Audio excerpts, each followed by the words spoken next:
Hello guys, welcome back to another episode of Playing with the Devs. Today I have with me Ahad Omroy. He is working on this interesting game called Frontier Paladin. So Ahad, welcome to the channel and thanks a lot for agreeing to do this. Yeah, thanks for having me. Let's have a small introduction about you and then let's dive into the game. Yeah, sure. So I am Ahad Umarboy. I am the studio head at Singular Scheme. We're a indie dev studio. We've been in Mumbai for 7 years now. This will be year 8. We had launched a game called Miner's Metal in 2021 on Steam, which was a artillery-based strategy game. And now we're working on a second project called Frontier Paladin, which is a action RPG with tower defense elements. Alright, so let's get right into it. We can start the game and sure.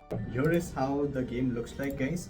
This is Frontier Paladin, and the first time I saw this game was when I met Ahad in Gamescom Latam. That's and I tried his game and it looks beautiful, as you can see from the screen right now. So what is the game about? And for the audience, what is Frontier Paladin? What is the premise? Yeah. So Frontier Paladin is a single player action RPG game. It's got tower defense elements. It focuses on crunchy combat, mostly melee combat. You play a paladin, which is a holy warrior, and you are new to the job, let's say, and you're following your master. You're on your first quest to recover weapons blessed by a god, which will come in handy. It's been lost for many decades, so your master has a clue that, I know where it's located. He says, let's go find it, and then you follow him in to what is a cursed battlefield. Like, it's an old battlefield that's been cursed, and you realize that there's a lot more evil still remaining than was thought. So it's a single player 8 to 10 to 12 hour game, and it's coming out in 2025. Fantastic. Let's get right into it now. Let's hit the play button.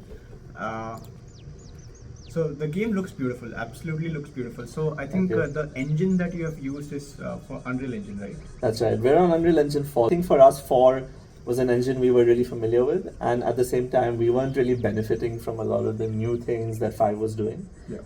So maybe the next game will have 5, but for now, we're pretty happy and comfortable on 4. No, I think it makes sense for you to stick to an engine version because the moment you switch to a new version, there's a lot of new bugs that keep coming your way. With Miner's Metal, we started off on UE 4.16, and then we moved to 1.7, 0.18, and each time new bugs would get introduced. And I think we ended up at 4.22 or something. Yeah, even those minor upgrades, right? Like moving from point version to an incremental version, that also brings in so many issues. So I agree with your fact that that you're sticking to 4, so it's good for you. But what's going on? What's happening on the screen? So on the screen you see Titus. He is the playable character.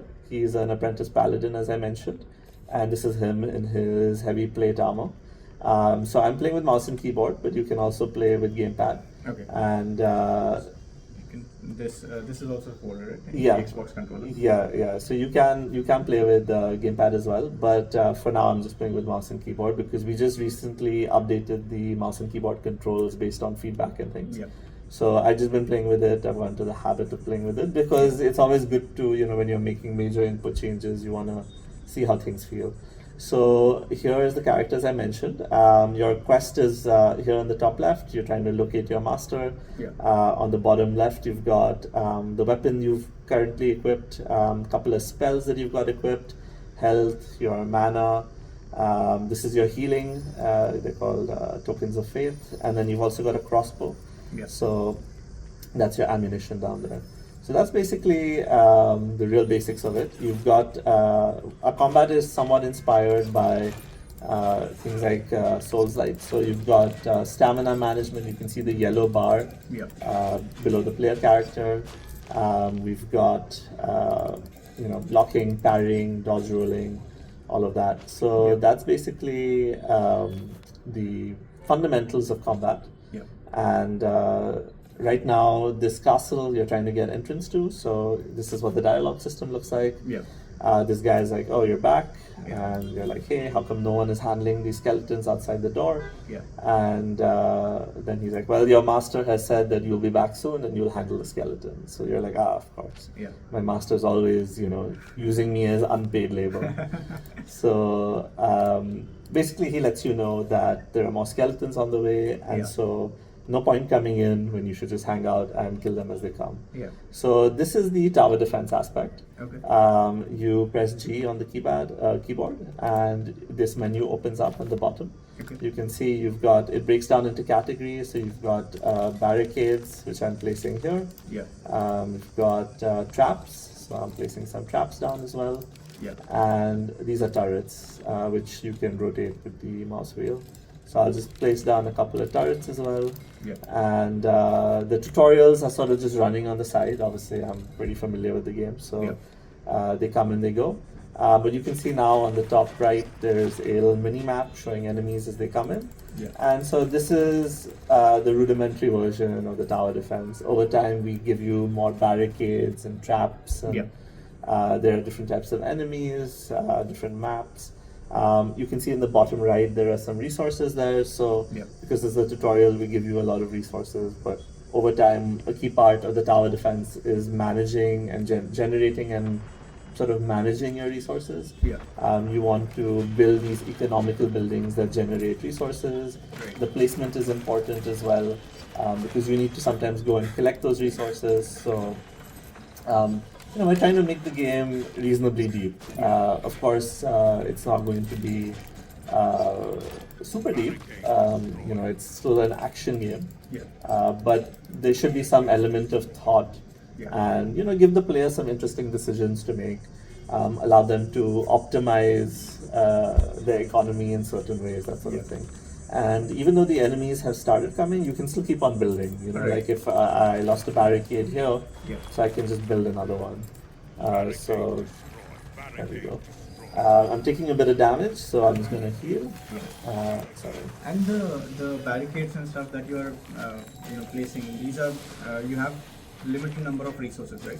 Yeah. How do you gather resources? You gather resources by so right now it's not here, it's in the basic, this is a very basic kind of, how do you say, this is just teaching you the fundamentals.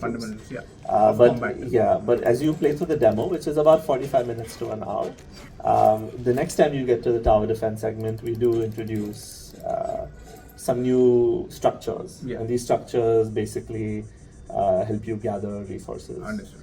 Yeah. Like the game looks damn beautiful. So can you walk us through how did you come up with the art style? What was the thought process? What were the references and inspirations for this game? Yeah, so to be honest, we looked at it from a very analytical mindset. My art director at the time, Tapan, he's very experienced. He's a great artist. And I spoke to him. I said, look, this is... So I'll tell you from the beginning, from the scratch. So we finished Miners Metal, and we were like, okay, what do we do now? Right?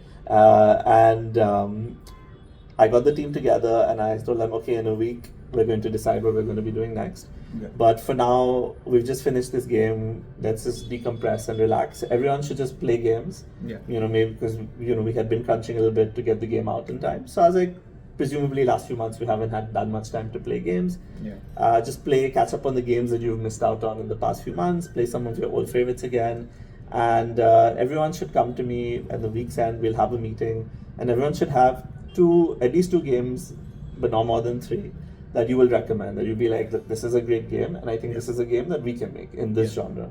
So at the time we had, I think, 10 people, so we ended up with 20-30 suggestions. And obviously there was a lot of overlap. So I looked at where there was overlap, and this isometric action-adventure game, there was a lot of overlap. I think what it was at the time was a lot of people had just played Death's Door, which is, I'm not sure if you've played that game, but it's an isometric action-adventure game. So I think 2 or 3 team members had played that. They really loved it. It was fresh in their mind. And I felt like this was the sort of game that we could do. The game that actually the genre that got picked the most by people was a very complex strategy game. And I felt like, I don't know if we had the right skill set for that. but this seemed doable. So I chose this because in the end, as the studio head, I had the final deciding thing. Yeah. But I wanted it to be something that people would be excited about on the team. So we ended up choosing this, and then we looked at all the games in the genre, me and the art team, and I said, which ones do you like, and which ones do you think we can come close to in terms of style? Yeah. So we looked at maybe a dozen different games, and of course our style is our own style, Yeah. but we definitely looked at games that are similar and that we thought, okay, we can replicate this, we have the skill set, we have the people, and if we want to make a game that's 10, 12, 15 hours, whatever at the time we had decided, can we do this with an art team of 4 people? Yeah. So it was a pretty analytical kind of and pretty democratic, I think, decision making that we ended up with this art style. The first game was just me being like, okay, you're the art expert, Yeah. you figure it out kind of thing. And he came up with a great art style. I'm very happy with how Miners Metal looks, but at the time I didn't have the confidence because I had never been part of it. I had never made a game before. Yeah. And Tapan had been doing it for 7 years at that point. Yeah. So I was like, you come to me and I'll approve it, but you come up with all the goods basically. So yeah, this is how we ended up with the art style. This is how we ended up with the genre. This is how we're working on this game more than any other game. Once we chose the genre, we decided, okay, how do we make it unique? Yeah. Why would people play this game over any other game? So we ended up choosing sort of to blend 2 genres, which is how we ended up with the action tower defense element. For that, we definitely took a lot of inspiration from Riftbreaker. So we've played the Riftbreaker, which is more sci-fi. And it doesn't have as, obviously again our game is different from that, but we do definitely take a look at inspirations and things like that. Yeah. So this here is a shrine. It's kind of like if you're a Souls guy, this would be like your bonfire. Yeah. Obviously there's some placeholder icons and things here, but generally speaking, this is where you select some of your spells. Yeah. As a paladin, you get empowered by your god. He gives you different spells and things. And of course, we also have equipment. So over time, as you play through the game, you can collect new and unique equipment. So this is one of the shrines. So right now, your quest is to find the scout. He's conveniently here in the bushes. He kind of tells you what's happening. Right. So just to catch you up and the audience up, you were sent on a quest to find out where these skeletons were coming from. Yeah. You couldn't figure it out, but on your way back, the skeletons were there at the castle. Right. So you're like, okay, you destroy the skeletons, as you saw me do. You talk to your master. He's like, the scout has a new location. Yeah. So this demo, it doesn't put you right at the beginning. It puts you close to the beginning, but not exactly at the beginning. It's so, like a slightly middle part. yeah, maybe like half an hour in kind of. Understood. And you mentioned that there are 4 people in your art team. Yeah. What is the total team size? How is the work divided? And right now, guys, I'm sitting at Ahad's home. So he's working completely remotely with his team. So can you walk us through the process first? What is the team size? How do you guys coordinate? What does your schedule look like? And what are your milestones for this game? Yeah, sure.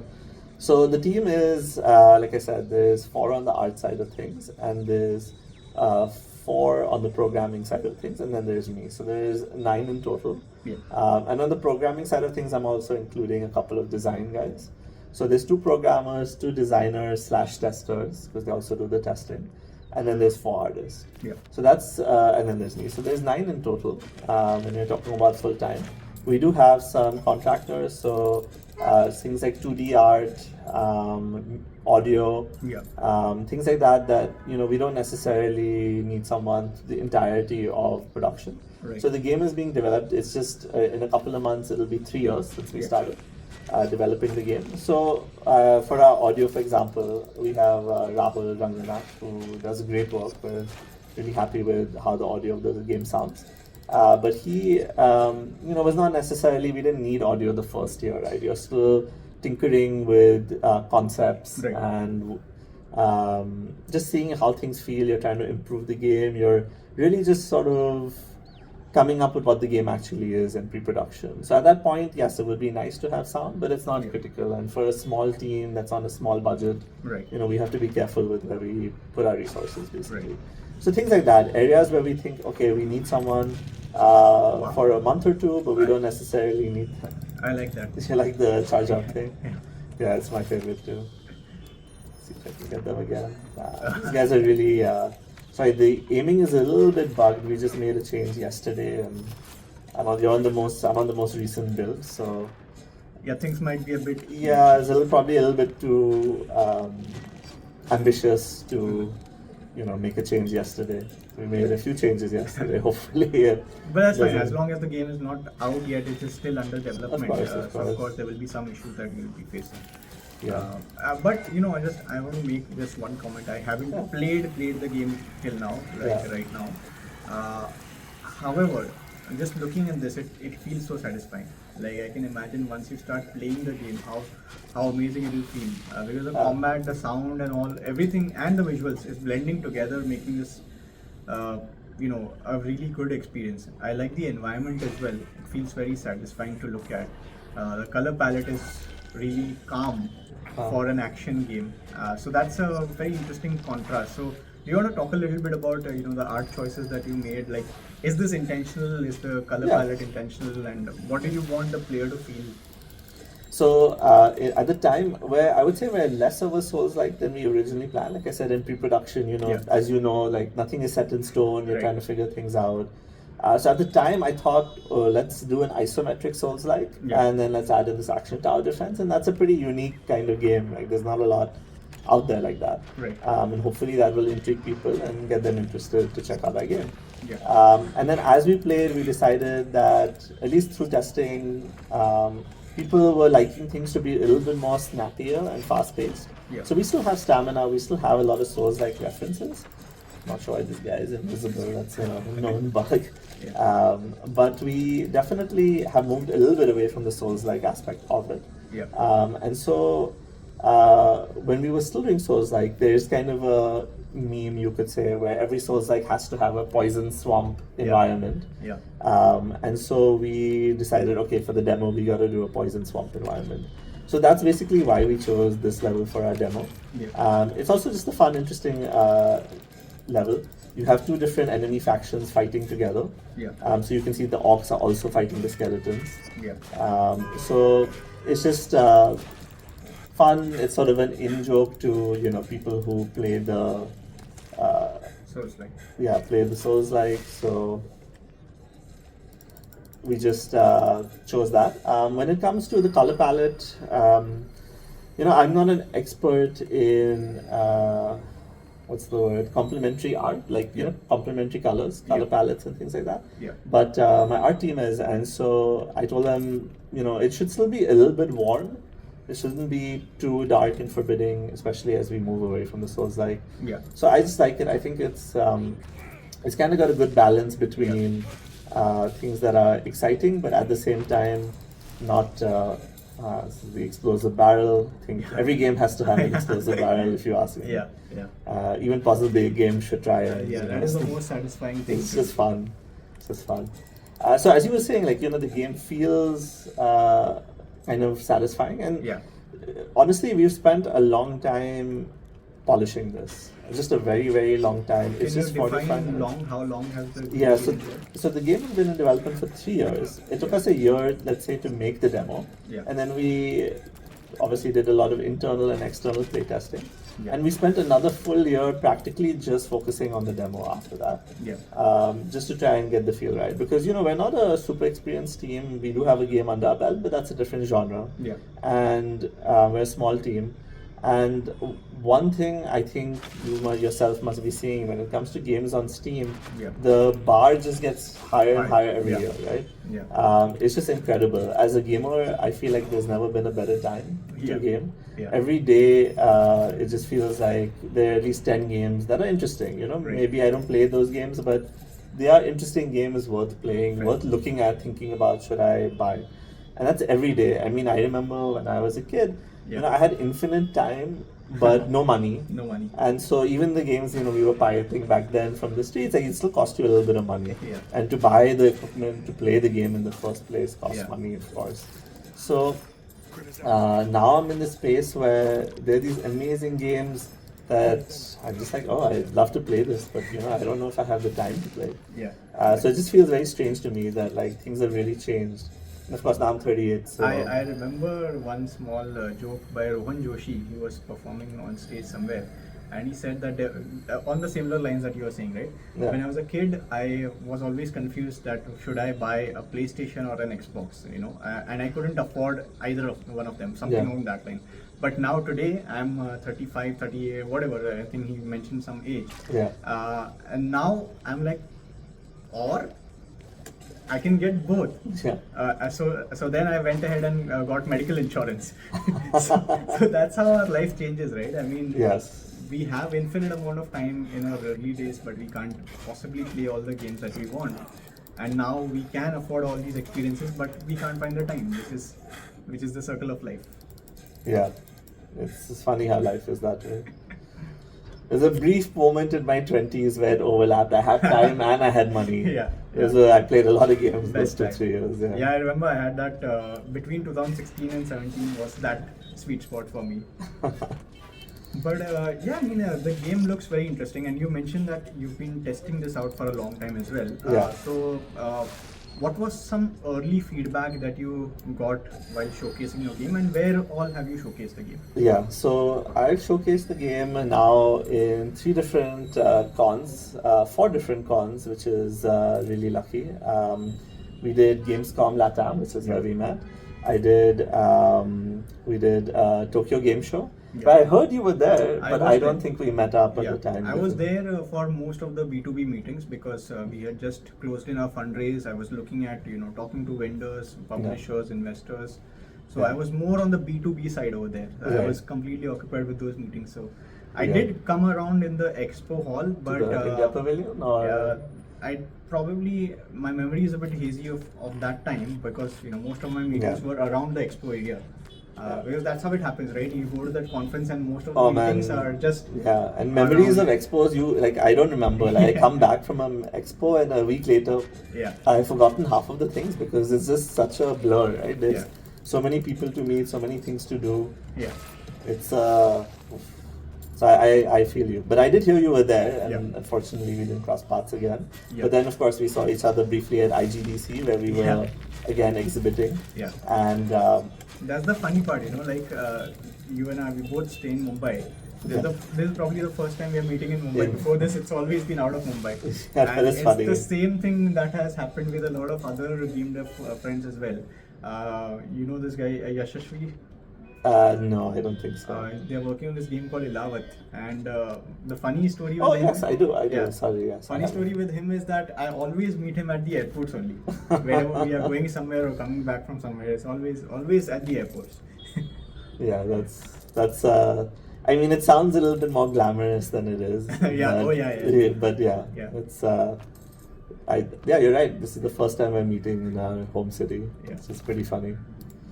But let's talk a little bit about the early feedback that you got, right? So the early feedback was the combat was quite bad actually, which is good because if there are changes, you need to know what the problem is, right? So the early feedback was quite bad. People were like, the game, you're kind of in the middle of 2 worlds. You're not really a Diablo type of combat. You're not really a Souls-like. Even though you're trying to be Souls-like. So that was really good to know that our combat needed a lot of iteration and polish, and we eventually did find, I think, a good middle ground. And the other thing that people told us is they really hated the tower defense. So the tower defense is very different. When we started the game, for the first 2 years, it was different. What would happen is, similar to this map here, you would get this full map, it would cover your full screen. It would be this 2D kind of hand-drawn illustration of the area you're defending. And you would place down turrets and traps and barricades and things. And then you would hit start. And then it would just start. And then that would be it. And it was very static because people were like, I don't even know where they're coming from. So how do you expect me to place defenses? I don't know what number of enemies, I don't know types of enemies. So we started putting that information in. We started giving players more information. But in the end, we realized it's like trying to put lipstick on a pig. It's just not a good, fun way of playing. It's just adding extra work, but you're still doing the same combat stuff. So what is the point? So then we started looking into, I panicked a little bit because we'd spent so long on this, and I was like, can we really afford to fully revamp it? And then I spoke to the programmers and I spoke to the designers, and we ended up with this. We decided, okay, this should take us 4 months if we do things right. and we started on it. And this is far more dynamic. There's a lot more that you're doing in game instead of kind of operating off a menu. Yeah. And so we were quite happy with it.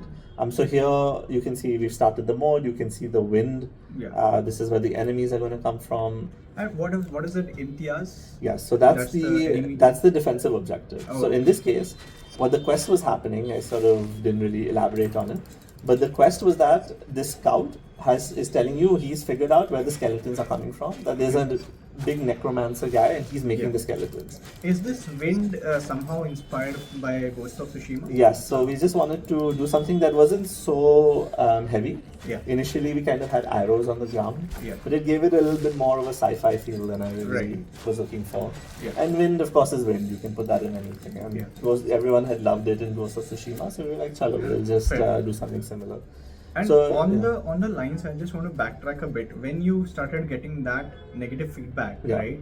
How did you navigate that? How did you, of course, you work on something for a significant amount of time, and nobody likes to hear bad things about them, right? But I think being in game dev, that's a part and parcel of any game dev's life. Yes. So, what was your thought process? What did you feel like?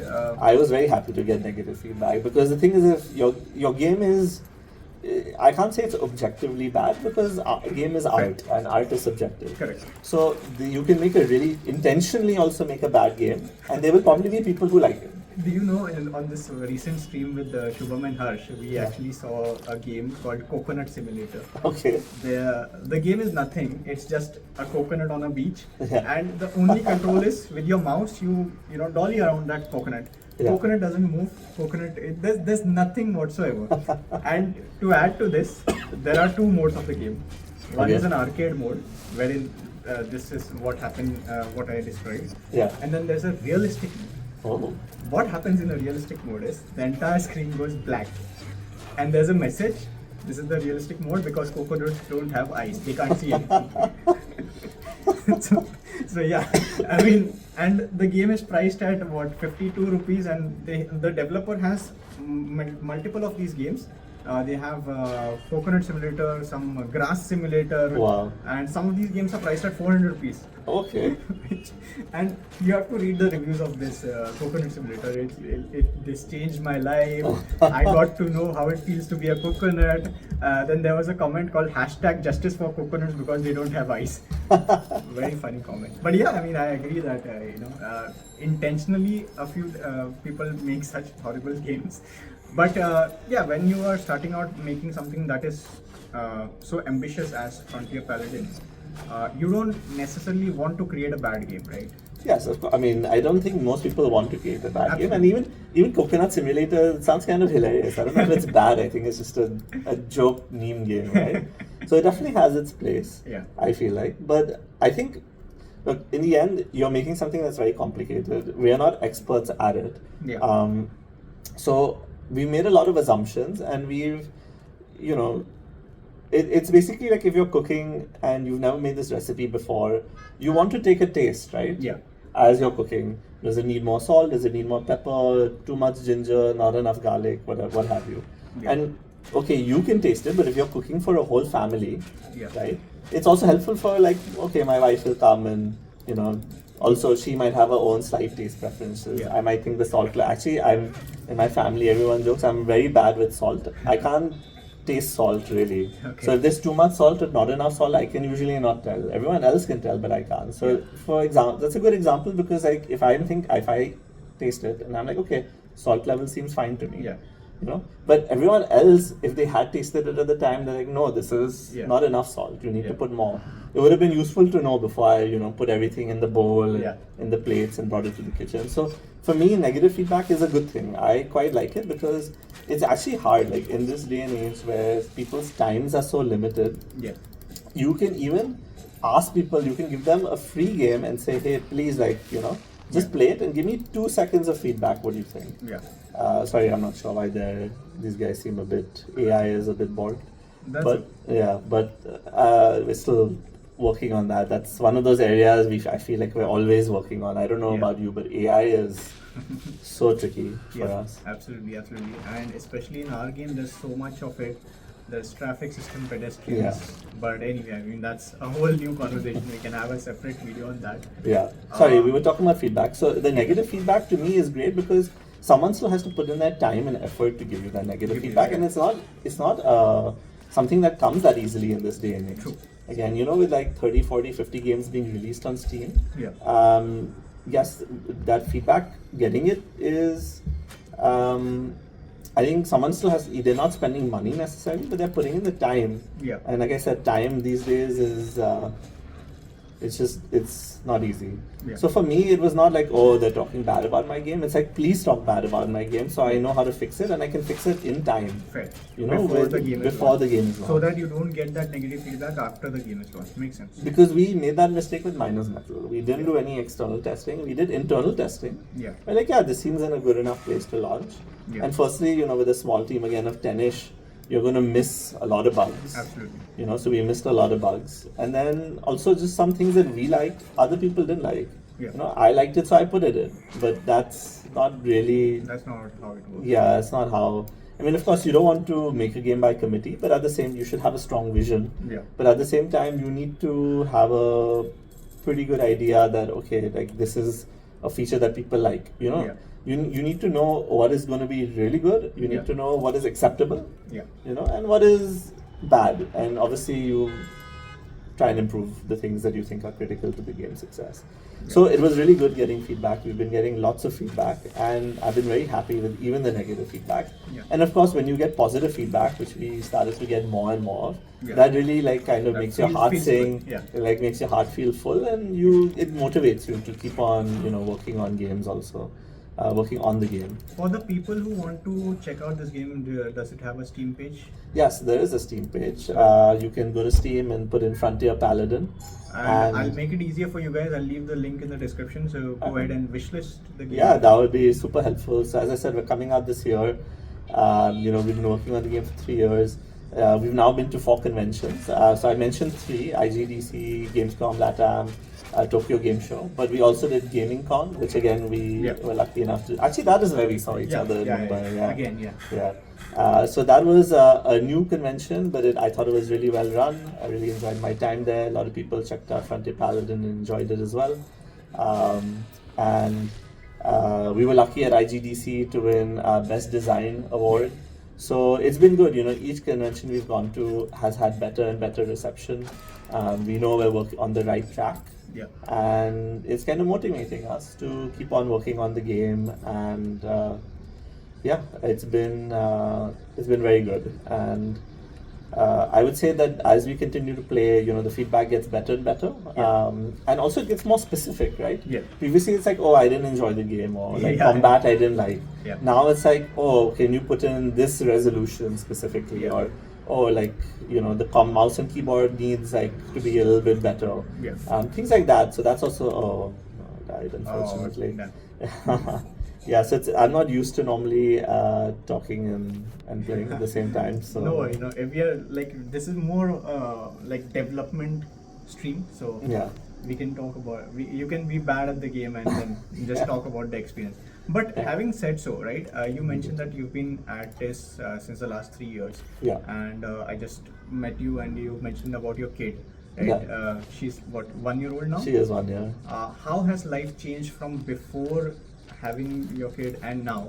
Because now naturally the kid will take up more priority, and you'll have some you know, more time to invest with playing with her or giving her attention. So how do you manage that time working on your game and managing your personal life? Yeah, so it's been I've, you know, on the way up here we were discussing sleep, and basically I sleep a lot less now. That would be the short answer. Yeah. The long answer is obviously sleep a little bit less. I'm cutting down on my own gaming a little bit. I don't see my friends quite as often as I used to, and almost all of them also have kids, so naturally they're also asking to meet up a little bit. For the audience, what's your age? I'm 38. 38. You don't look 38 at all. I thought you were in your late 20s or mid 20s. Thanks. But, I get that a lot. I remember once, actually this was not a compliment at the time, but I was in a shop and I was with my sister, and she was shopping for clothes, and I'm not interested in clothes shopping, so I was in the corner, and I was on my phone just doing whatever. Yeah. And the shopkeeper comes up, and she's like, "Beta, can I get you a lollipop or something?" I was like, I'm 24. Why are you offering me a lollipop? She's like, "Oh, I thought you were 14." I was a little bit annoyed at the time, but of course now it feels it's good, funny. right? Yeah. Now as you get older, everyone wants to look younger, so it's working out. But at the time, definitely. And I remember, more importantly, when you're 24 and you're trying to get a girlfriend, that was the main concern. I was like, I think these girls are thinking I'm too young to. Yeah. So I'd always try and bring up my age whenever I talked to a girl I was interested in. Yeah. Just so they knew that okay, this is the guy's age. We're not dating a kid. So yeah, it's been a little bit difficult for sure. But I've adjusted. It's been a year. Yeah. Every few months she sort of hits a new milestone. My main worry when she was born, because now I work from home, as you mentioned, right. And I used to work in the office. In the pandemic, we had to start working from home, and I gave up my office at the time. And now we're pretty comfortable with working from home, and so we've continued it. Yeah. In Mumbai, the commute times can be very long. I had guys who would spend 3-4 hours, getting to and from home both ways. Yeah. So this has really given back them a lot of their life, which I'm really happy for. And I'm happy to work from home as well. It's a very interesting perspective that you bring, because I think it's also different strokes for different folks. Yeah. For us, we are hybrid. Yeah. Minority of our team operates from office. Majority of them work from home. So we've got people from Pune and other parts of this country. But interestingly, one small thing about myself is that I recently shifted my home. Okay. Earlier, I used to stay 5 minutes away from my office. Yeah. And I have this habit of separating work and personal life. Yeah. So I always prefer to work from office. Okay. But the thing was, since I was 5 minutes away from office, I used to always arrive late at the office. And now I am about so in Mumbai we talk about distances in terms of time. Yeah. Right. So now because the distances seem very short. Yeah. You talk to a person and they're like, oh, 2 kilometers. Yeah. Yeah, that's like a 10-minute walk kind of thing. Yeah. So now I'm about 1 hour away from my office, and that has made me come to office on time. So that's a blessing in disguise for me. So so the commute time, yes, I agree that it becomes a bit hectic for a few. For me, it's a bit of a different thing, because now I get to wake up early, I get to show up on time and cover a lot more work. That is a long commute though. How are you? I don't travel You're by happy my with the car. commute? I travel by metro. Yeah. And it also puts me in a routine. Yes. Right. Now, of course, I agree with a lot of other people that they don't like that commute. Yeah. For me, it's just I like looking around the city of Mumbai, observing people. What are the dialogues that they say in the metro trains? What can I emulate and put it in my own game? Yeah. So that's a very unique take that is helping me out with my game as well at times. No, that's perfect. I mean, I've played your demo. Now, of course, I played quite an old demo. I played a demo that is probably at least a year old. Yeah, now. I would say that we have almost scrapped almost the entire thing that we showcased. Okay. And we worked on a lot of aspects ground up. Yeah. So now the next version that you are going to see, it's going to be the demo version, and I will definitely pass on a demo to you as well to gather your feedback. Yeah. And there's a lot of interesting stuff that we've added in that. Yeah, that sounds. I'm very excited to check it out. But yeah, I think one of the things when you design, because I'm assuming, I don't actually know, but I'm assuming you play a really massive part in the game's design, right? In Mumbai Gully's design and narrative and everything, right? Like as the studio head, everything kind of, even if you're not, I don't work on art, but like generally I have to approve the assets, right? Or at least if I don't approve every single asset, I approve the important ones. And then there are times when I see something and I'm like, okay, this was approved by the art lead, but I don't like it. Yeah. So go back to the drawing board and, make these changes that you want, kind of thing. Right. So I'm sure that there must be so much useful information for you just being around the city, because when I think of Mumbai Gullies, I think of the first word is Mumbai. So Mumbai to me is the main character of the game, absolutely, right? Yeah. And so I think, the more you spend in the city walking around, the more I think that you would just benefit. Right. Me purchase a spell. Let's Yeah. see. So this is as you level up, you get XP, and you Yeah. can purchase new spells. So I'll put this in, and this is actually one of my favorites. It's kind of a slows down time, so Okay. it's quite a powerful spell. It's in the full game, it'll be a high tier spell, Yeah. but we just threw it in because it looks pretty and it's just fun to play with. I also want to borrow your thoughts on single player games. Yeah. Frontier Paladin is a single player game, but nowadays a lot of multiplayer and battle royale games are catching up. Yeah. However, I, being an old school gamer, and I would agree that you would also probably be an old school gamer, Yeah. we enjoy these single player experiences, right? So, For sure. what are your thoughts on this new wave of multiplayer games versus where do you see single player games in the future? So I think single player games obviously will always have a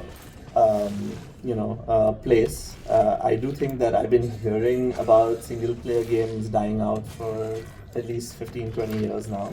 But those are the games that people really get excited about, and that drives that gaming discourse, right? Like when a new God of War comes out, Yeah. or maybe a little bit less so now, but like when a new Halo came out, those sort of things are what people really got excited by. Yeah. I think like Fortnite or like a Helldivers, yes, it can become quite, it can become very popular. Yeah. And they can make massive amounts of money, which is of course why these studios are doing it. Yeah. But I think that generally speaking, what players are most excited about, what mostly drives gamers to talk about gaming, is I think single player games. Right.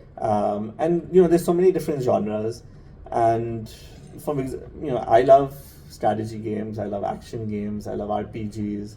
Yeah. I've even slowly started getting into visual novels and things. Yeah. Since we've talked about how difficult it is to find time to game, Yeah. I've started getting into smaller games now. Previously, I used to love games that I could sit and play, and it's an 80-hour game, Right. and I'd really immerse myself in the game. Yeah. And then you have like this empty feeling in your heart when the game ends. Yeah. You're like, oh man, what do I do with my life now? Yeah. But now I can't play those 80-hour games because if I choose one, then I'm just playing that probably for the next 6 months. And as someone who is in the gaming industry, I think it's important for people like us to just play as many games as Right. possible and as many different games as possible, Right. especially in genres that you may not be interested in.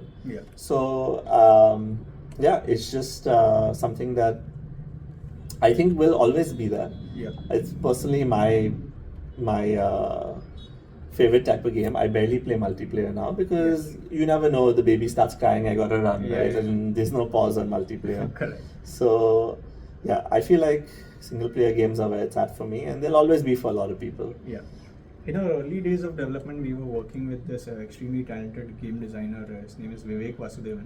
Yeah. And the way that he plays games is because as a game designer, of course, you have to play a lot of games, right? So the way that he plays games is he literally plays through, I think probably the intro part and a little bit of the mechanics, Yeah. and then he abandons that game and then he moves forward. Yeah. But being on the other side, like being a gamer and a game developer, that's two different worlds, right? So when you were a gamer, when you used to play games, what drove you to the world of game development, and now being a game developer, how different that world is from just gaming? Yeah, I think it's the same thing that really drives a lot of people, right? It's like you just really enjoy games, Yeah. and you think this is something that I want to be part of. Yeah. When you play a game, and it really speaks to your emotions, Yeah. either through the story or just even the gameplay mechanics, right? Yeah. Or even you're just walking by, like in Fallout, you walk by and Bethesda are masters of environmental storytelling, right? So you walk by and you see two skeletons holding hands, and Yeah. you think, oh man, like who are these people and what lives were they leading before the bombs dropped and things like that. Yeah. So I think because as gamers, like I think there's nothing more powerful than something that can stir your emotions, Yeah. right, and move you internally. And good games can do that. Yeah. And so I think when you do it at a young age, you naturally also think. You start to form an opinion on what games you like, what makes for a good game. Yeah. And once you reach that stage, then you're like, oh, if I were to make a game, this is what I would do. Yeah. And you start off with, I think, kind of, I would just take this game and make the graphics prettier, Yeah, or yeah. make this game but set it in this location, Yeah. kind of thing. But over time, you might think, okay, like what if I take these two genres or take the mechanics of this part of this game but add it to this game? And over time, you suddenly think, oh, I've been thinking a lot about making games, or like how I would make my ideal game. Maybe it's something that I should think about getting into. Right. And that's kind of how I ended up slowly getting into games. Now that I'm in games, and now that I've seen what it takes to make a game, it's sort of like you see the sausage being made, right? Once the sausage is made, it definitely changes the way you look at games. Right. I play games and I realize, oh, like this is a hidden loading screen. Yeah. Or like, oh, I see what they're doing here. Or in the opposite case, I'm super impressed and I'm like, oh my God, how did they pull this off? Because I know we were trying to do it and I don't know how they would have managed. So it really changes how you look at games, I think. You're constantly just focused on how exactly how something is made. And And for aspiring game developers, I think definitely learning from other games is a big thing. There are a lot of talks uploaded on GDC and IGDC's channel. They can check them out. And a similar thing happened with me on multiple occasions. Like even right now when I'm sitting with you, I'm learning a lot more new things, right? And when I was sitting with Shubham and Harsh in Brazil, we were playing Kamla, and there was the developer of Kamla, Shubham, talking about those specific mechanics. And it opens up your mind, and from a horror game, it is just a technological challenge that you're solving, right? Like here you've placed these trigger boxes, because of this happens, etc., etc. So it is a completely fascinating process. And I remember my dad once he was saying that if you see how a movie is being made, you will never appreciate that movie. For the story that it's saying. I think it's very much true for games as well. Once you understand how a game works, probably you lose the fun out of it. And this is what I'm going to come to my next point, is that when you're developing a game, you have played through this specific level countless number of times. You can't even imagine, you can't put a number to it. So eventually you become numb to some of the aspects of a game that might not be that much fun. Right? And that is where playtesting is very important. Oh, huge. So what has been that one area, what has been that one numb moment for you that you were like, okay, this is common sense, and I can't figure it out, but someone else who played it for the first time or second time pointed it out to you? What has been that one moment in this game like that? So I'll tell you from Miner's Metal, our previous game, and this is very silly, but you know how in games you see, in our game, in Frontier Paladin, you saw the mini map on the top right, enemies came and they were red in color, right? So in that game, there's also a mini map at all times. It's a strategy game, and we had just basically implemented the mini map. And the thing with the programmers sometimes is they're just so focused on their tasks that they'll do what you ask them to do to the T, but they don't think like, okay, but this doesn't make sense. So we had a programmer. He implemented the mini map. And he had to choose colors because the enemy, the player's units are dots and the enemy's units are dots. So how do you differentiate? He just picked two colors at random. And we were so busy testing also, we didn't really think about it. Then we got used to it. And it slipped through the cracks in terms of, this is a task that needs to be done. Even though it's a 2-minute task to change the color. And the whole team got used to it. 2-3 months later, I had a friend or a cousin or something, he visited the studio back when we had an office. And we let him play the game. And he's like, okay, cool, this was fun, I really enjoyed it. But can you explain to me why the enemies are blue on the minimap and your units are red? And I was like, oh yeah, I just got so used to it, I became numb to it. And it slipped through the cracks, and after a couple of months, you don't even think about it. You're seeing it every day, so you don't really think about it. So that was a real eye-opening moment for me where I'm like, oh God, like I'm so glad that someone from outside came up and pointed it out. I think for Frontier Paladin, as I mentioned, it's really just we were trying to create a new, like the tower defense thing just wasn't fun. And I thought it was okay, I thought it was pretty fun. It was something different and fresh. But we had so many people say that, no, I'm not having fun with this. This is slow and boring. That it really kind of opened my eyes. And that's also helpful is if the feedback is so unanimous and so forceful, you kind of know that, okay, like I have to do something, it's high priority. and maybe I have to start from scratch. Right. If someone's like, oh, I just, maybe the enemies need to be a little bit quicker or something because they thought it was a bit slow boring, then you're going in a totally different direction. Right. And you think, okay, maybe this can still be salvaged. Right. And sometimes the hardest thing, but the best thing to do is just to throw it in the trash bin and start from scratch, as you know. It can be very, very hard. It's like a reincarnation every single time. And it's painful because you spend so much time and effort on it that you really don't want to have to do that. But in the long run, you also can kind of think of it as like, you've got a gangrenous arm and it'll infect the rest of your game. So it's best to just chop it off and attach like a prosthetic and, that sort of thing. No, I think I completely agree with the thought process, and almost everyone who has developed a game would have a similar story on their end of certain features that they developed and which was either completely useless or was perceived differently by players. I think sometimes also what is important to you is not important to the game. You think like, oh, this is going to be the thing that sets me apart and everyone's going to love this, and it ends up being kind of a footnote. You see the reviews and people are like, theek tha. But then you look at like what they're really enjoying and you're like, oh, but I just, this is like kind of a throwaway feature that we put together in a couple of weeks. But that's what people are really enjoying. And sometimes you realize early enough and you can even tilt your development to change, right? And that's the important thing I realize is it's not that we didn't do enough testing on Miners Metal, because we definitely didn't. But also the testing we did was so late that then we were just, you're just limited to minor changes that you can do, because if you still want the game to come out, and of course we have a budget, right? We can't infinitely work on the game forever. We have a time budget, we have a money budget. But if you come to me now and say, hey, revamp the combat from Frontier Paladin, I can't do it. It's too late. But I can maybe do a little bit of tweaking at the edges, but that's it.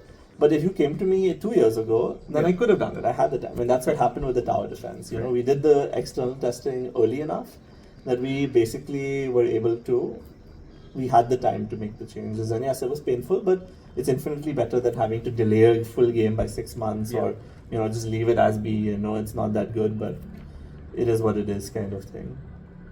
And your game's development cycle has seen a lot of summers and winters so far. It's been 3 years now.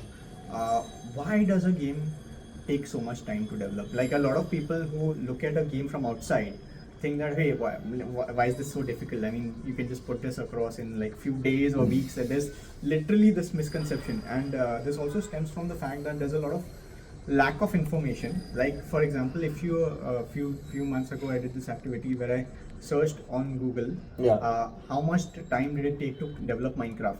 There was legit an article that says 6 days. And while that might have been true for the initial version, but Minecraft as a game is still being worked on to this date. Right? So it's not 6 days. So why does a game of any scale, like be it a simple game or a complex game, take so much time? See, I think making a game is just an incredibly difficult endeavor. It just requires so many different skills all working together in harmony. And unlike some other things, a game, it's interactive. There's a feel aspect to it. There's a lot of things that have really taken time to basically become industry standards. I said that every year the bar gets higher, and that's because people are playing games, and then you learn a lesson from a game and you put that in your own game. But if you play a game from 2002 and you play a game from 2022, almost entirely, like, forget the quality of the game. If you just play those games, you'll notice the game that came out in 2022, again, forgetting graphics, forgetting those obvious improvements, you feel like the game that came out in 2022 is a lot easier to play. We understand now how players approach games, the UI, UX aspect of it. So there's just so many different things. Art, but like there's so many subcategories of art. Programming, but again, so many subcategories of programming. Audio, UI, UX, the game feel.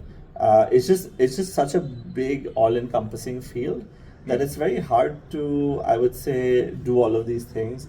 I remember being shocked when I first scoped out Miners Metal, and we thought it would take 2 years, 6 people 2 years, and it took 11 people 4.5 years. and we still cut. I must have cut half of the scope out of Yeah. the game, Yeah. including multiplayer. Right. Right. So can you imagine how off base my scope was? And that was me doing it as someone who had never made a game before and had just joined the industry. Right. So I fully understand. You think that, yeah, okay, this shouldn't take too long. The problem is it's a living piece of work, and I think one thing people don't think about is you make a game, you have to test it, or even if you're not getting it externally tested, you are playing it. And you're like, It's very much like having a baby. yes, Giving birth to a baby from ground zero, yeah, teaching the baby how to walk, talk, and then enroll it in a school, get feedback. right. It's a complex process, and I think it's a beautiful process as well. It is. And I think that one thing, because you see, you design a game in a certain way, right? Like you sit and you think about the design. Then you start making the game. Then you realize, okay, this direction that I wanted to go in maybe is not the best direction. Yeah. So you switch directions. But half of your programming was built to accommodate the other direction. Right. So now some bugs have been introduced, certain things you need to go back and refactor and redo. Yeah. So it's just, things are constantly changing, and yes, you can just crack out a game, a small game. Yes, absolutely, you can make a game in 6 days. But you're talking about the level of games that came out in the 80s, like Pong, Yeah. and maybe if you're really good, like Tetris or something. Yeah. But yes, it's just very difficult. And if you ask me to make a game that came out in 2002, maybe I could do that in a few months. Because Right. the art level, the standard was lower. Yeah.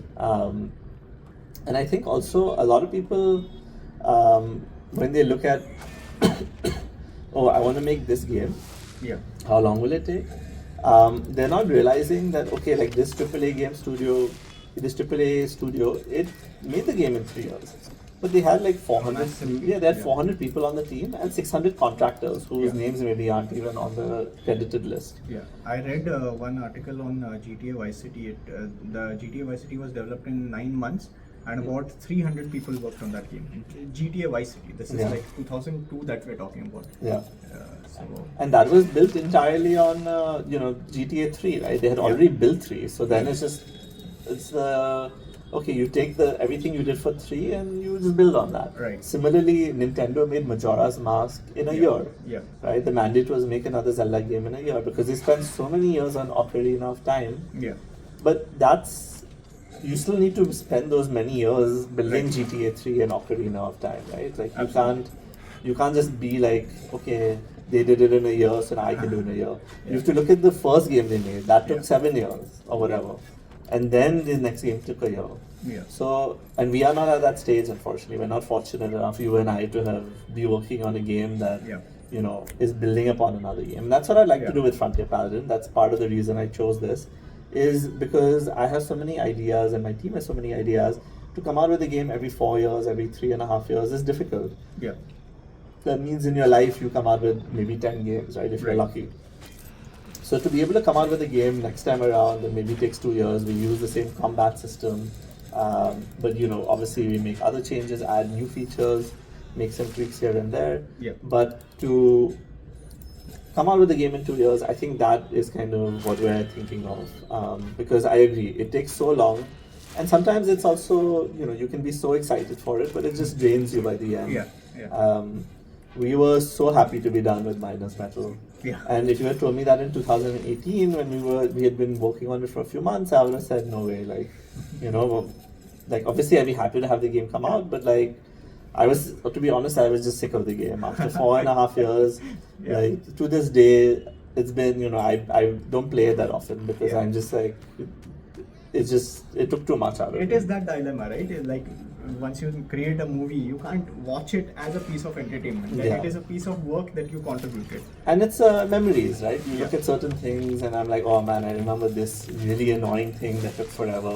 Yeah. Even here, like all of these things that I'm playing, the game isn't out yet, but we worked on it for close to 3 years, and every asset I'm looking at has some memory attached to it. Absolutely. The UI, I'm looking at the UI and I'm Yeah. like, man, it's so annoying getting the UI correct. Yeah. And like this thing took a surprisingly long amount of time. Yeah. The mana system got reworked a few months ago. Like all of these things that have memories attached to them to me. So, yeah. Now, the process being one thing and then the financial aspect being another. Yeah. How do you make financial sense out of games like this, especially when it comes to developing this from India? Yeah. Where most of the developers are focused on mobile games, right? That's right. Why pick a game for PC and I would assume consoles as well? Yeah. What would Well, that hopefully we'll be able to afford to port it to consoles. Right now, Yeah. we're a small team. We've only done PC launches, so Yeah. we're just focused on the PC launch for now. But hopefully, it does well enough that we can come to Xbox Yeah. and PlayStation as well, and maybe the Switch too, since that just got announced a few days ago. Yeah. But yeah, I think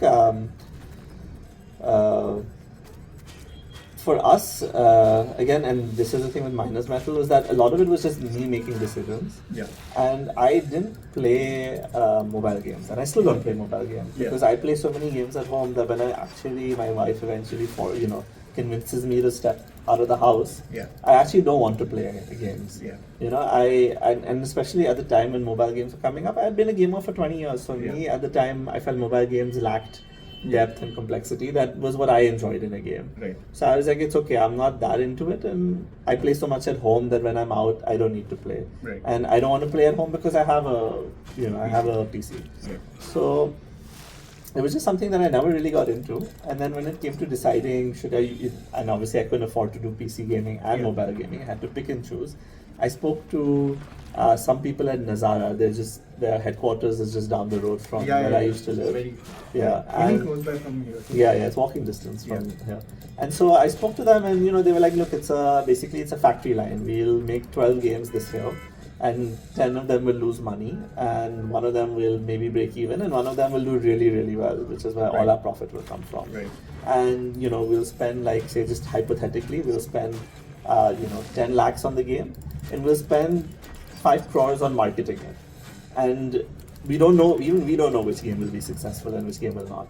We just know that if we make 12 games, our chances of at least one of them being successful is high. Yeah. So the question then was, okay, do I have 60 crores at home where I can spend 5 crores marketing each game and make 12 games? Yeah. And the answer is no. I do not have 60 crores at home. Yeah. So then it's okay. So mobile gaming is difficult. I don't know the space that well, Right. and it's expensive to do.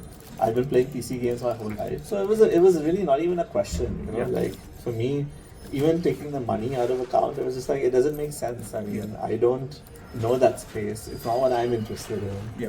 So why do it? Absolutely. And from a perspective of now investment, right? He died. Couldn't defend him in time.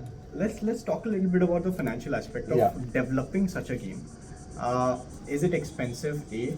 Yes. B. How do you manage your studio right now in terms of expenses? Are you bootstrapped? Are you raising investment? So we are bootstrapped, and we are looking for funding, and we're looking for funding not just for this game, but just for the studio. Studio in general, because obviously we have a lot of ideas, and now we have our base. As I said, hopefully the next game will take a couple of years because we'll use what we've done with Frontier Paladin to sort of build on it. So that's basically what the goal is. Yeah. And are you also talking to publishers for this game? Yeah, so we are talking to publishers. We've had a chat with quite a few. Some have already come back and said no, and some are interested, and the discussions are ongoing. Yeah. No real news to share there at this point. Yeah. But I mean, we're bootstrapped. We've been bootstrapped for 7 years. But there's also a limit to how far you can go, as you know. Right. At a certain point, you have to be able to raise some money, I think, in order to, or of course, just launch a really successful product, and then that sort of funds you. Yeah. So that's basically what our goal is. We're bootstrapped. We've been bootstrapped. We'd like to raise some money so we can continue to make some great games, and expand the team, and so on and so forth. Sounds good. And what are some of your game developer inspirations? Like, what are some of the game designers or popular game programmers that you might know of that you look up to? Well, I think pretty much anyone who has gamed at our age, probably their first and foremost idol might be Shigeru Miyamoto, right? Like that's just, I mean, he is basically like on the Mount Rushmore of game developers. He's the first and last face that they'll carve on, right? So many iconic genres, characters, games. I mean, you can take like practically any 3-year period from the 80s onwards, and he's just come out with some insane stuff in that random 3-year period. So he's definitely number one. But then there are some, as we reach sort of this newer genre of, or newer era, I would say, of indie developers. There are some that I'm really admiring and look up to. I think Lucas Pope is a really high one because he's a solo dev. And as I mentioned, making games is super hard. So for someone to be able to do art and programming, and I don't know if he does the audio or not, because even solo devs who say they do audio typically tend to hire contractors to do some of that, but either way, like he's doing the design, he's doing the art, he's doing the programming, and he's made 2 incredible games that have, practically become genres unto themselves. Like he did Papers, Please, and there are a lot of games now that are Paper Please likes.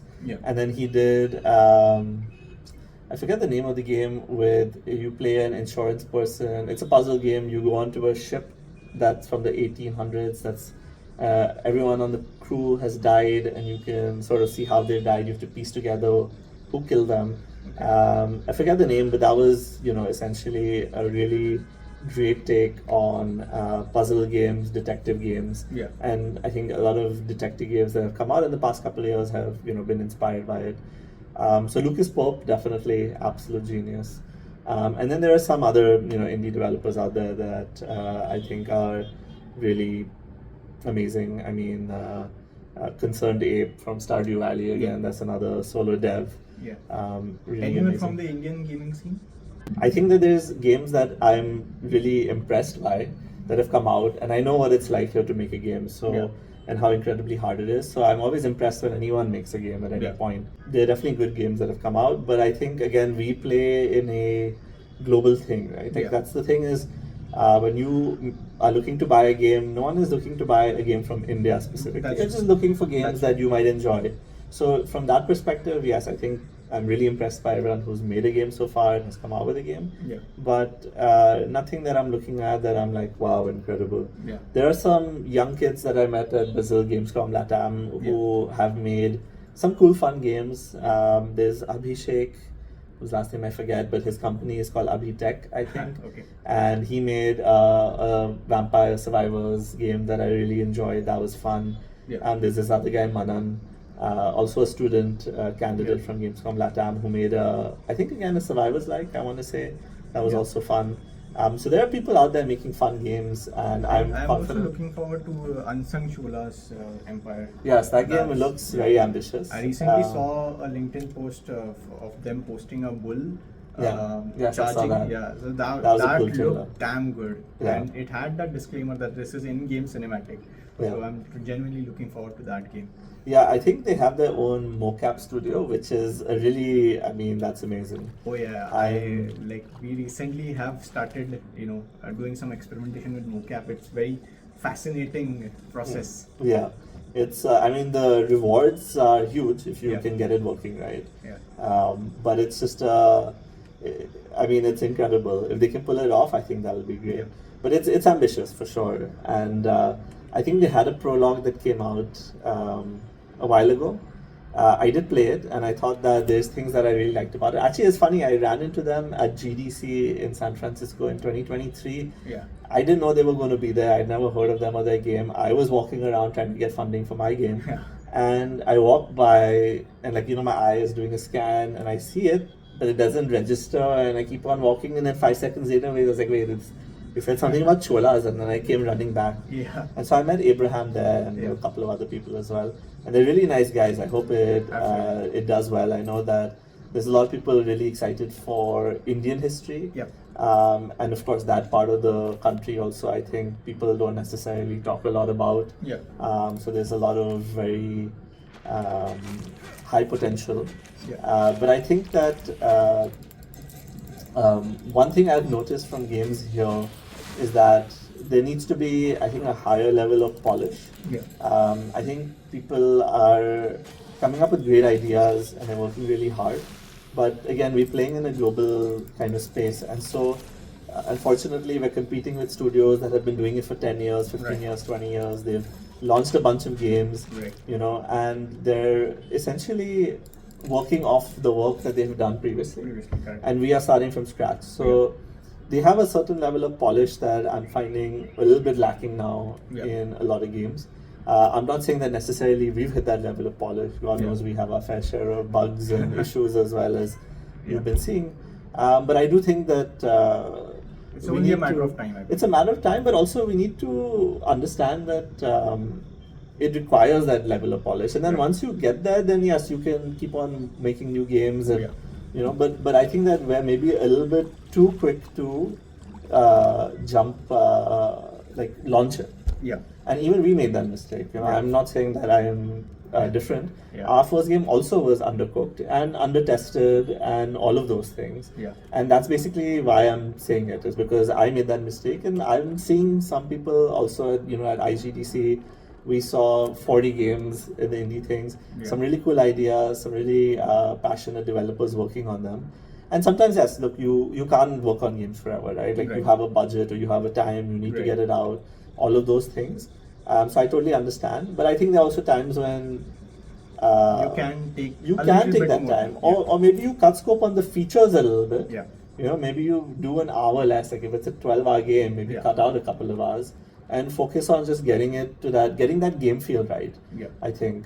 And the other thing that I wish Indian developers did a little bit more of is, I think as a country, as a culture, we're really into our realistic graphics.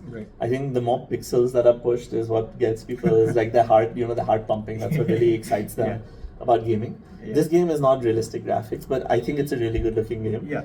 And I think stylized graphics is something that because again, as a developer, you played games, you got inspired by games, therefore you make games. That's the same story for all of us, right? That's how it all starts.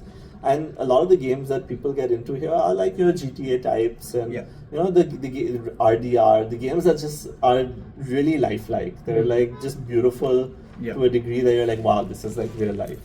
And when you start off, especially when you have a small team or like also a solo developer, that's not the sort of game you'll be able to make. That's 1,000 people working on it for 5 years. That's like a $500 million budget and then another $1 billion on marketing or what have you. So I think just a little bit more appreciation and interest in trying to do stylized graphics, I think would suit the Indian development scene really well. True. Instead of trying to push.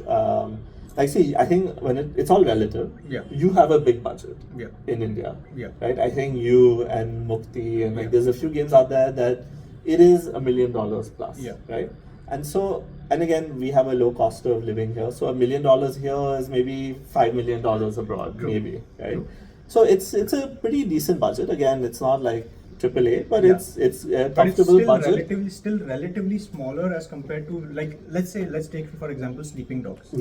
Sleeping Dogs had a budget of $30 million back then when it was released. The recent example Wukong, which has been a global sensation now. They clocked in 600 million plus in a few days time. But that game had a dev budget of $40 million. I heard 80 million. 80 million. Maybe mine includes marketing. So I read 40 million somewhere. It might be, but it is definitely. It's at least above, 40. Above 40, right? And that is, if you multiply, that's what. How much? I don't even know. My math is a bit weak, but if you convert that in crores, that's in few hundreds or thousands of crores, right? 30 to 100 crores, I think. Okay? So. No, sorry, 300 crores. 320 crores. So, like that amount of budget, if you want to pump into one single project, and it's not guaranteed that you will recover that money. Right? Like for example, even the best of the best game devs, like CD Projekt Red for that matter, they made Witcher 3, which was so critically acclaimed, and then there was Cyberpunk. So it's just a cautionary tale and a reality check that it is not a matter of how much budget you put in. It's about how effectively you are able to piece that budget together. And I think the smaller developers, there is a lot of scope in smaller games. Games like Undertale, which is so satisfying experience. It's a unique take. It's not realistic. It does not have realistic graphics. It has pixel graphics. Stardew Valley, Minecraft is, I think, the best example of blocky graphics, and yet now of course there are mods with RTX and whatnot. But I agree with your point that graphics is not everything. You can have bad graphics but a strong gameplay. I would not necessarily say bad graphics, but like something that is not realistic. Because a lot of perception of people is that if it's not realistic, it's bad. Which is the general perception. But if you have something that has a good core mechanic and you figure that out, you've perfected it over years, then it doesn't matter if your game has realistic graphics or not. I mean, look at Among Us. Such a simple game, no fancy graphics, nothing whatsoever, just a strong core gameplay. So I mean, I think, and also I think my favorite graphics are probably not even realistic ones. I mean, I played RDR2, I played GTA 5, I played the ones that really push stuff, but the ones that I think are really incredible are more games like Gris, for example, that hand-drawn platformer. That's just it's absolutely gorgeous. That's the sort of stuff that I like to play, just because I also like this game called Fez. Fez, Like Fez is such a Phil Fish, what a mad genius. That's another famous indie dev name. We're talking about people to look up to. I haven't played Fez, so I can't. I played it. It's a mad fun game, mad fun. I mean, it basically teaches you the concept of 2D and 3D. It's beautiful. You start in one dimension, then you go to 2 dimension, and then you suddenly it basically adds the dimension as a mechanic, which is a really genius thing to do, to make it feel so simple. And I think since we're talking about mechanics, I think if you were a developer here, what would be really good is to try and find a unique mechanic or something.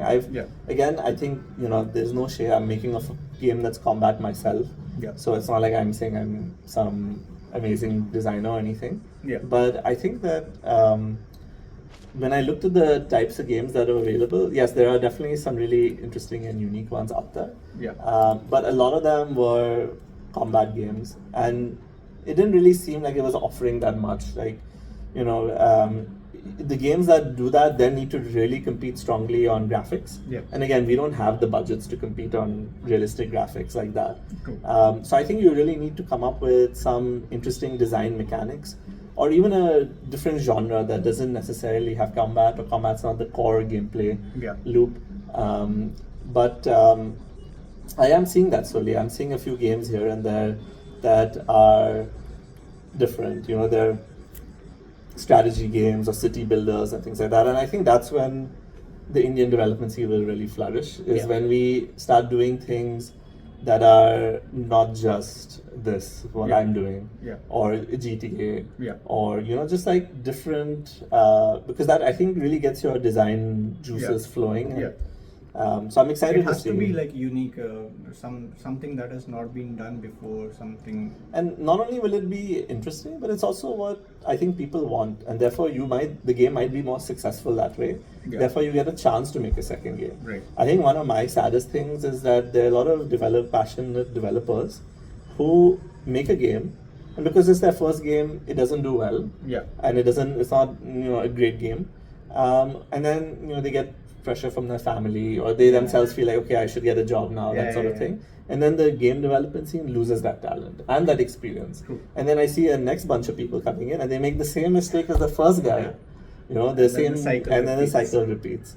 I was at when we were at IGDC, I've only been 2 years now, but someone else had been many years. He's been there for 10 years. And he's like, every year we come, it gets more and more bigger. But the sad thing is, I don't often see the same faces. There are, of course, same faces. But it's a small group, people like yourself.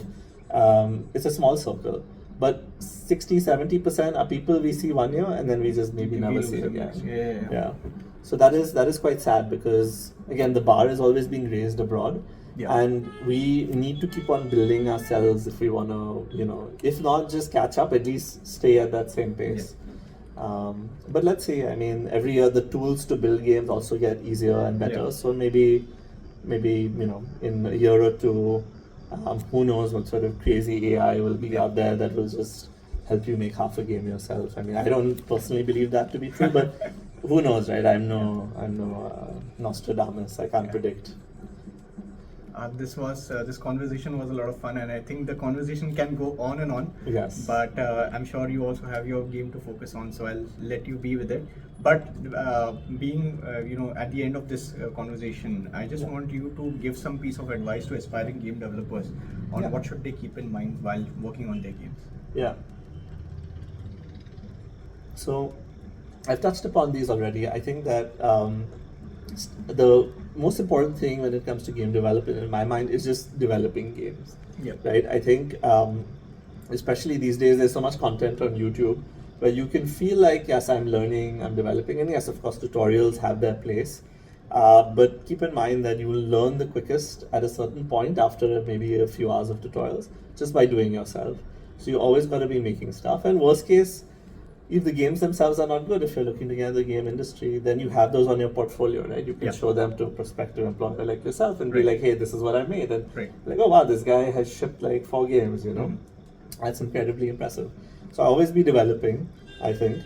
Secondly is sort of understand the scope and limitations that are placed on you and see what you can do to circumvent those. Yeah. Again, you're not going to be making anything that's AAA. Yes, there are asset packs and things, and you can make a good game using asset packs. We definitely have used a few ourselves, and we tweak them a little bit so they fit and they make our game, they're cohesive in our game's art style. Yeah. So you can do those things, but yes, you have to try and be clever with how you can save time, how you can save money, I guess, is not really thing, but like mostly just save time. Yeah. And think about what you can do to make a good game with just you. So if it's just you, what are you good at? Are you good at programming? Okay, then maybe choose a genre that requires a little bit of heavier programming. If you're good at art, maybe choose a game where the mechanics are really simple and straightforward, but you can let your art shine through. Yeah. And then just keep on developing and make small games so you can learn a couple of lessons and move on to the next thing.